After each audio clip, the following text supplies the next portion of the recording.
नमस्कार। आज हम भगवत गीता के पहले अध्याय के एक बहुत महत्वपूर्ण श्लोक पर बात करने वाले हैं। श्लोक संख्या 42। हमारे पास इसकी व्याख्या है और हम कोशिश करेंगे अर्जुन की उस चिंता की तह तक जाने की जो मैदान में सिर्फ खून खराबे से कहीं आगे की बात थी। मतलब अर्जुन का डर सिर्फ ये नहीं था कि अपने लोग मारे जाएंगे, नहीं, बल्कि उन्हें एक डर सता रहा था वर्ण संकर का।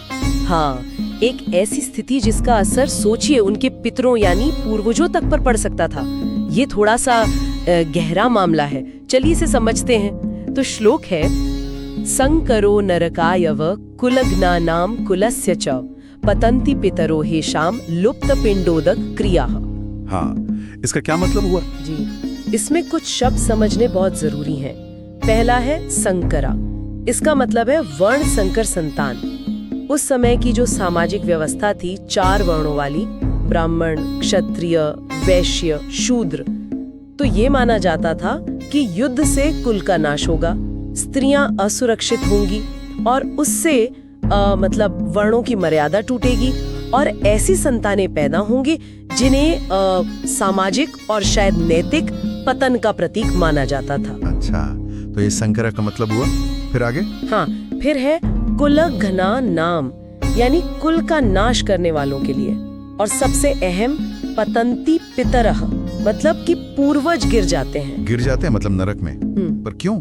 सिर्फ इसलिए कि धरती पर कुछ सामाजिक बदलाव आ रहा है या युद्ध हो रहा है? बिल्कुल, इसका जवाब श्लोक की अगली लाइन में ही है, लुप्त पिंड उदक क्रिया, यानी इसका मतलब है उन पितरों के लिए पिंडदान और जलदान यानी श्राद्ध की जो क्रियाएं होती हैं वो बंद हो जाएंगी, लुप्त हो जाएंगी।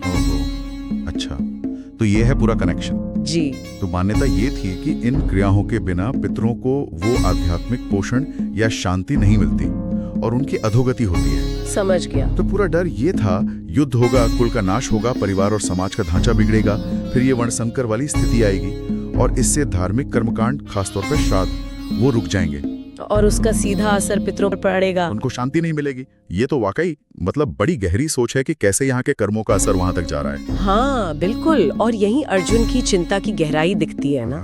वो युद्ध को सिर्फ एक राजनीतिक घटना या लोगों के मरने की तरह नहीं देख रहे। उनके लिए ये धर्म का पतन है, सामाजिक व्यवस्था का टूटना है और पीढ़ियों से चली आ रही परंपराओं का संकट है।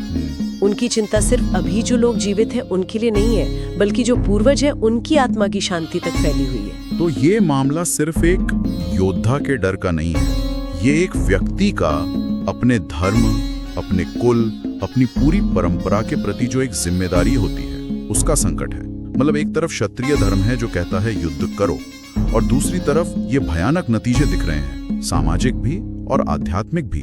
हाँ बिल्कुल सही कहा, ये एक गहरा धर्म संकट है। और अगर हम इसे थोड़ा बड़े पैमाने पर देखें तो ये श्लोक उस समय की एक गहरी मान्यता को दिखाता है कि व्यक्ति के कर्म सिर्फ उसी तक सीमित नहीं रहते, उनका असर पूरे समाज पर, आने वाली पीढ़ियों पर और यहाँ तक कि अतीत से जुड़े हुए पूर्वजों तक महसूस किया जाता है। अच्छा, परंपराओं का टूटना सिर्फ एक सामाजिक बदलाव नहीं था, उसे एक तरह की आध्यात्मिक क्षति भी माना जाता था। तो कुल मिलाकर ये एक श्लोक अर्जुन के मन की जो उथल पुथल थी उसे एकदम साफ कर देता है। उनके लिए युद्ध का मतलब सिर्फ जाने जाना नहीं था, बल्कि मूल्यों का खत्म होना, धर्म का खत्म होना और पितरों से जुड़े जो कर्तव्य हैं उनका भी अंत था। ये तो जैसे अस्तित्व का संकट बन गया था उनके लिए। तो आज हमने गीता के श्लोक 1.42 के जरिए अर्जुन की चिंता की एक परत को समझा कि कैसे कुल नाच और वर्ण संकर की स्थिति से पितरों को मिलने वाला श्राद्ध रुक सकता था, और यही अर्जुन के लिए एक बहुत बड़ा डर था।